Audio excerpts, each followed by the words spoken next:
You know who it is. It's your man, the horror flick, Super 6, Digger Ditch, Big Mitch. And I'm kicking in those with 030s. And I'm bringing 101s, 28s, because we Vegas sons. The Chronicles. You already know what it is, man. Bolo Yang, man. And y'all definitely can't hang, man. And yes, indeedy, I'm still on them things. You already know, man. Quit it. Nah. I got a cold intro. I don't care what nobody say. Wait till I put lyrics to it and get it hit it with the music, though. Welcome to another episode of Vegas Chronicles with your man, Big Mitch, the horror flick from Super 6. You know what I mean? Today, I try to answer questions that people ask me. And it was a couple of them they asked me this time, so y'all gonna have to bear with me. I'm probably gonna have to do a part 2 to this. But they wanted me to talk a little bit about, someone asked me about, number one, Jeremy Strohmeyer. Yeah, let's pause for a second for that. Yeah, that white boy right there, he killed a little black girl named Sharice Iverson, the little hotel. And you know what? About that, case, man, because I don't really want to, because that stir nerves and that stir emotions. May that little child rest in peace. She been gone for a long time. That case happened a while ago. And the person that asked me about it wanted to know why, he wasn't able to get got, and as opposed to other people who committed crimes like Carl Green, who stabbed up LaDonna, and then who was himself eventually stabbed up and killed in prison. So the guy wanted to know, why did nothing happen to Jeremy Strohmeyer? Well, number one, it's obvious. Let's just keep it obvious. He come from, I think, Cali. Him and the boy he was with, I forget the other cat name. The little other feral dog he was with. That I think they come from a college, UC Berkeley, one of them colleges in California. So his parents had money. His lawyer was a feral dog, scum of the earth. You know what I mean? Because what he did, it started off as them playing. The girl was putting the toilet paper in her mouth. They was throwing little toilet paper stuff at each other, and he was chasing her around. But her father, he's as much to blame as anyone, because he ain't had no business having her out at 2 in the morning at no goddamn casino gambling while she running around with some white boy. But to make a long story short, this cat right here chased her to the girl's bathroom, went up in there, man, did some things I'm not gonna get into, and he broke that little girl's neck, man. And then when he broke her neck, man, he broke it again just to make sure it was broke. And he took her feet and he set her feet in the toilet bowl, in the toilet water to hide her. Check this out, though, and I feel proud of this, and I hope everybody hear this. I was in Ely. He couldn't be touched because, for some reason, when they escort him anywhere, they lock the yard down like it's an execution. The only person they ever did that for, other than Jeremy Strohmeyer, was Pat McKenna. And Pat McKenna was considered the most dangerous inmate in the state of Nevada. Not by us, by the state of Nevada. We don't give a damn about Pat McKenna. Pat McKenna bleed just like everybody else bleed as far as the convicts concerned. But the state of Nevada deemed this dude the most dangerous inmate. See, in the state of Nevada, we don't have a shoot program like they do in California. That's the difference. What we have is known as HRP, high-risk prisoner. They put you on a 12-inch dog chain and give you a shock vest, and you surrounded by officers in turtlenecks with shields on and all that old stuff, and if you move wrong or don't follow orders, they can push a button and you go be like a fish out of water on the ground. That's the same thing, that same vest that they put on Terrell Young because he kept tripping. Y'all remember Terrell Young and them four other brothers that went in there and executed them people. But that's just getting off course. But yeah, Jeremy Strohmeyer and Pat McKenna is the only two that they ever locked the yard down. So that's why wasn't nobody able to get at Jeremy Strohmeyer. But people like Carl Green, you know, who stabbed up LaDonna. LaDonna, that was Jarvis Rice's girlfriend. Jarvis Rice was Scooby. Scooby used to be a Gerson, but Scooby used to, he went to Elko and all that. He was a Gerson. Everybody knew that. He used to walk around in a green flannel. But he ended up being from the north. And Scooby was killed by the police at Tarks. You know, I think he became an ABM or something and started hanging out with Lex them down there. But Scooby, Jarvis Rice, he was going with LaDonna when Carl Green stabbed her like 40-something times. And then he went to prison. And I think Carl Green was in general population. That's why he was able to get got at. Jeremy Strohmeyer can never be in general population.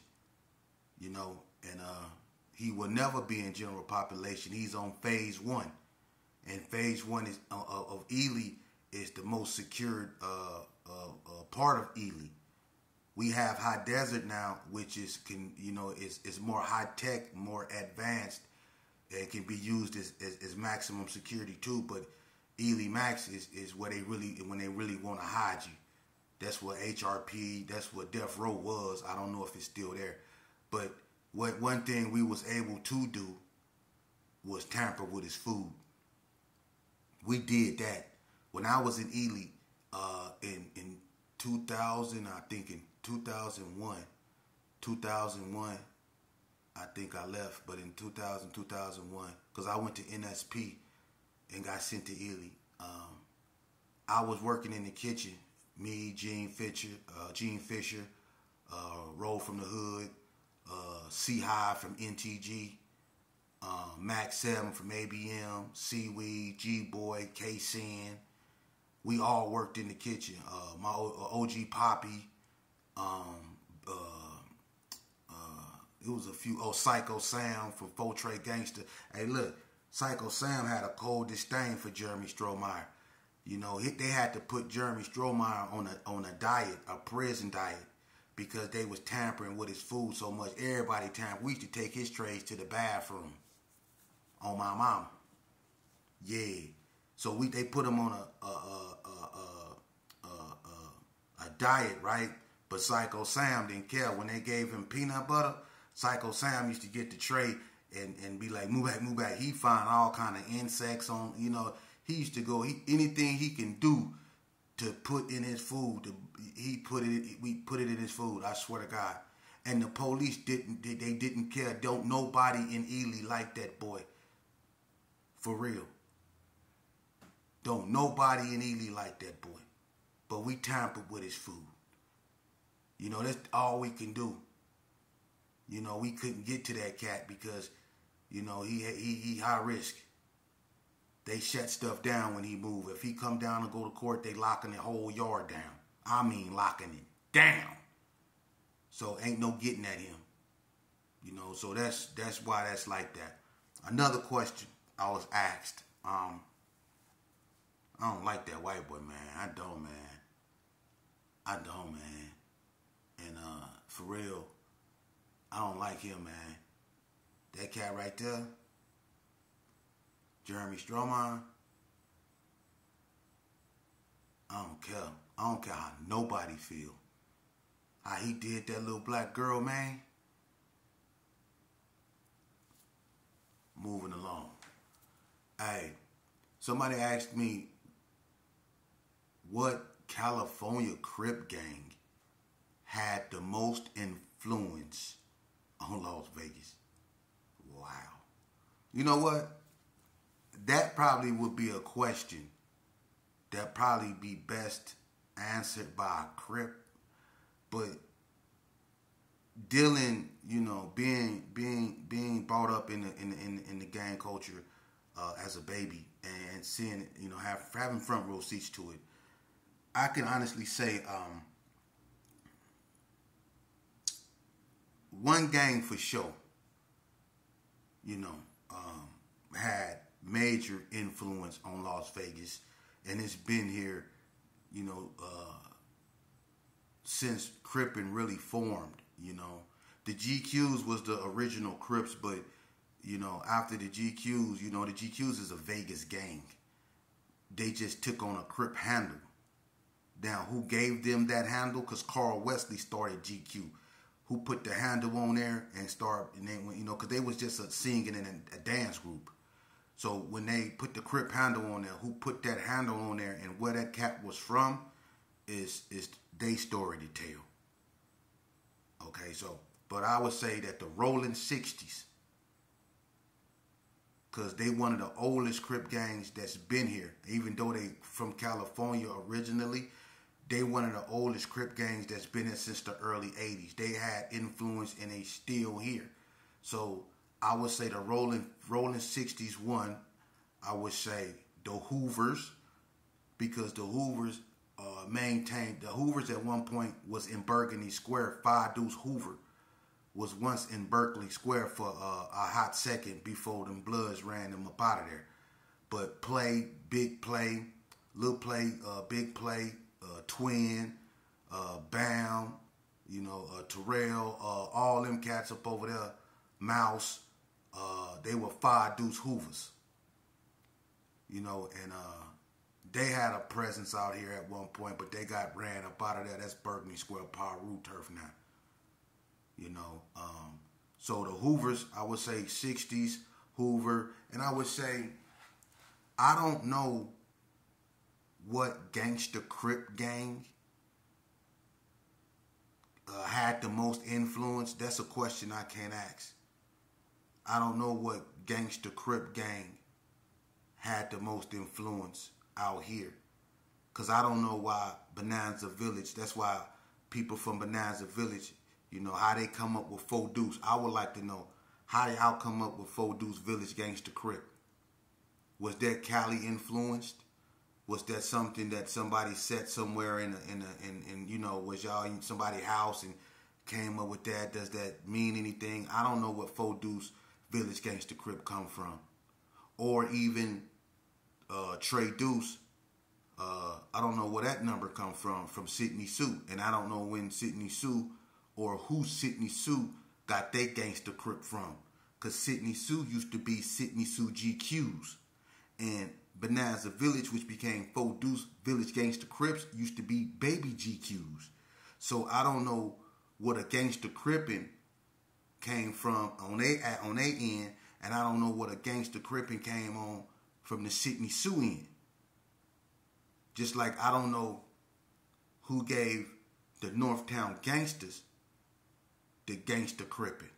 I don't know who gave them that. I know the individual, one of the individual that formed it. I've been down that road. We don't need to go through that. But I don't know what a gangster Crippin' came from there. That's their story to tell. You know. And before the NTGs was NTGs, they were state Playboy Gangster Crips. But the Playboy don't come from California. A lot of people think that the state Playboys come from California. I chopped it up with HP. And the state Playboys come from really the state boys antagonizing the PBs. It was an incident that happened between Blue Mile from Wrigley Estates and Ted from Playboys. You know, and he took the blue bunny, he took the Playboy bunny that the PBs had and turned it blue. You know, that's why they was state Playboy Gangster, you know, state Playboy Gangster Crips. But that has no Cali influence. So where they got their gangster Crippin' from, I have no idea. You know, that's a question for them. But the people that had the most influence from California out here in Las Vegas, to me, that I have knowledge of Crip-wise, Rolling 60s, Hoovers, Grape Street.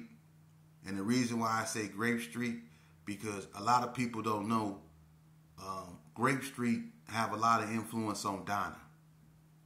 A lot of Donna streets are from Grape. And I don't know if it's a coincidence that 103, which is Grape Street number, which is also Donna number, I don't know where 103 come from, because their number is 347, but it's actually 103, 104, and 107. And that's like all, 103, that's Watts. That's Jordan Downs, Grape Street. And I know for a fact that Clepo, Lil Boo, and a few more down there is from Watts. And they also had a presence in Valley View. That's why Valley View always wore purple. Valley View was wearing purple after they transitioned from War Babies. They was wearing purple. And it was some type of rolling 20, because I remember Danny Pollard used to claim that Valley View rolling 20 Crips. Remember that? Danny Pollard used to claim that in Juvenile. He was the only dude I ever heard claim Valley View rolling 20. He been from everywhere in Las Vegas. He been everything. He been everything but a reap boy, Danny Pollard. But he was the first person I ever heard claiming rolling 20 Valley View, and he was wearing purple. They always was wearing purple. Even now they wear purple. So the Grapes had influence up over there somewhere. And when they came out here and clicked up with us, they took a liking to Bread, because they knew Bread was from Compton. Bread name used to be Fat Man. He was from 8-9. Out here he became Cornbread. But they liked Bread. See, what people didn't understand, the reason why the Grapes and Bread was real cool, because Bread is from, 8-9 ain't really considered Compton, but it's like right there. It's not Compton, but it's like right there. You know what I mean? And plus his brother, Lil Bread, was from Santana Block, which is Compton. So they got the hub and the dub. See, Compton is the hub and Watts is the dub. So the hub and the dub always ride together. So Bread had a Cali connection with the Grape Streets, so they took a liking to him. And so I ain't gonna even lie, he had a pocket full of Gersons wearing purple spot belts. He ain't gonna name no names, but people was rocking purple spot belts. And it wasn't because the Lakers won a championship that year neither. Let's keep it real. We don't need to put no names out there, but yeah. But the homies, back then, they wasn't going for that. And I was cool with one of them, and we ended up in Juvenile together. His name was Gumby Loke. Gumby Loke was 19 years old in Juvenile because he looked young. And he was one of the ones that came out here. Me and Gumby Loke was in Juvenile together. Him and Mr. Cantu got into it. And that was my partner. So we both was behind Double Doe. I couldn't stand Mr. Cantu fat. Y'all remember Mr. Cantu in Juvenile, the fat Mexican with the ponytail, used to ride around with the gang unit and thought he was Metro? Yeah. I got into it with him, man. Hey, check this out, man. Before I continue Vegas Chronicles, I got to talk about this guy there. Vegas Chronicles. Hey, look, one day, he used to like to play pool for at night they used to give us snacks and Juveniles. And they used to give us these ice cream cones. Y'all remember them? The drumstick ice creams they used to give us? Or they'll give us some fruit or something. But, he'll play you. Like, if you can beat him in pool, he'll give you an extra one. And sometimes I used to rent like 3 drumsticks from him.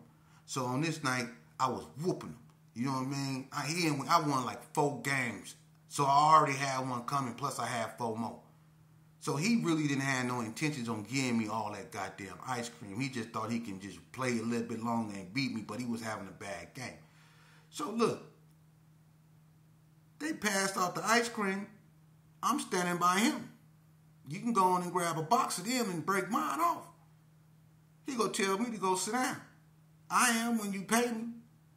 My feelings involved with this, you gonna break me off, and it don't look like you trying to slide up out the door. So he tell me to sit down again. I'm like, man, will you give me my ice cream? he like, you're going to end up losing them. I was like, I ain't going to lose nothing. He was like, oh, yeah? You're not getting nothing. Go to your room. How about that? I said, I ain't going nowhere. You going to give me my ice cream? So I'm tripping, right? So he telling everybody, go to y'all rooms. Ain't nobody getting no ice cream because of me, right? So he making everybody go to their room. You hear dudes going, man, come on, man. What we do? Woo, woo, woo, woo, right? Now they mad at me. But I'm looking at him like, I want to fight now, right? So he looking at me like, you better go to your room, man. I'm giving you a chance right now. You're going to end up in double doors. I said, I don't give a damn about no double doors. I'm going to be in double doors with my ice cream, too. He was like, you ain't getting no ice cream. I ain't already told you. Now, you get out. And he started yelling at me. So I said, all right. I turned around and I started walking toward my room, right? But, you know, at night, when we put the pool, table up, we put them in this can. Put all the pool balls in the can and all of those stuff. Put the pool sticks next to the thing. So I walked like I was going to my room. I went and I got that pool stick, and I went up over there, and he had his back turned to me. And I wore his ass out. Ask anybody, I wore Mr. Cantu ass out with that pool stick. Whack, whack, whack, whack. I was working him. I swear to God, I broke pools. I had splinters everywhere. I had that ponytail. I had that ponytail hair. He had hair. I tore his fat ass, excuse my French, but I tore him up in there behind them drumsticks. I tore him up behind them drumsticks, and they had the little short white, old guy that used to work in there. He was a wrestler. He was a coach. He used to coach wrestling. He was a little short white man. Old white man used to wear a hat real quiet.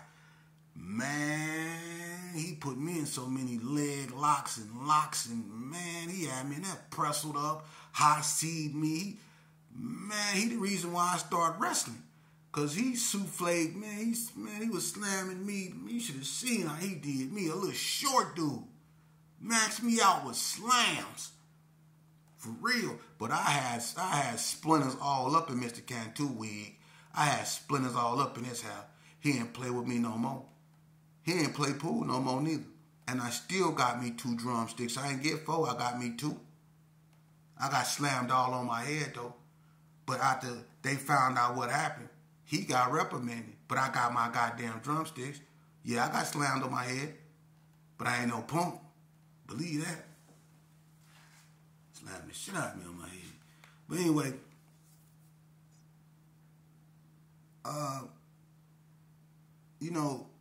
I just want to address this. Hey, look, I'm going to say this. I'm going to end it with this. I told y'all who had the most influence out here. You could say the grapes had influence. But one thing about Vegas, in most parts, for the vast majority, like the Bloods, you got Paru, you got the Hood, you got PBs, and you got Playboys. But you also had and you got Berkeley Square, but you also had, you got East Coast Bloods, you had Stanley Street Bloods, you had, them with smaller blood sets and stuff like that. You never really had major blood gangs out here. The big four is the Hood, Playboy, PB, and the Coast. That's the big four. And, they always been strong right in the midst and surrounded by oppositions. Vegas, for the most part, kept its influence. Although California was able to come out here and add to it, but Vegas always kept its own swag for the vast majority, And that's one thing about Las Vegas. We refuse to be like, you could go to some states and they overran with streets of California that's not out there, or gangs of California that's not out there. In Vegas, it's not so much. It's a lot of Cali presence out here, but gang-wise, not so much. The Rolling 60s is the biggest, probably, Cali gang that kept a presence out here. And, the Vegas Hikes, UCC's turned Rolling 50, which is also a California gang, which they really didn't know nothing of. They just turned Rolling 50 because the 60s was Rolling 60s. I don't think it had nothing to do with California, because I don't know too many California boys that's rolling 50s out here from Vegas Heights. They all Vegas. So there's not really too much Cali influence, and I just named the gangs that had probably the most Cali crip influence out here. All right? So moving along from that. To the people that like to, look, man, it's a lot of you cats up out there, you know, and I'm going to just say this, you know, you can keep your fake friendship. I don't want that. I didn't want it when I was gang banging. I don't want it now that I don't. You know, one thing that separate me from you is that y'all need each other to validate one another. I never needed a gang to validate me. I'm from where it started. I'm the son of the founder. That's something no one can ever take from me. I'm actually hated for that. Not by people from other areas. They respect my father. They give him his flowers. They know Sheepdog, that name. They know that's Vegas. They know he the face of Vegas. And it's people that hate me because that's my father. That's cool too. I'm cut from a different cloth. But, you know, I made a promise to my father that I was go in the other direction. And he told me to do that because that's best for me. And use what I've been through. And I've been through more than half of all y'all. Notice how I said more than half of all y'all. More than half of all y'all. Let that marinate. More than half of all y'all. I done been through. My juvenile record is worse than a bunch of y'all adult records, and you know it.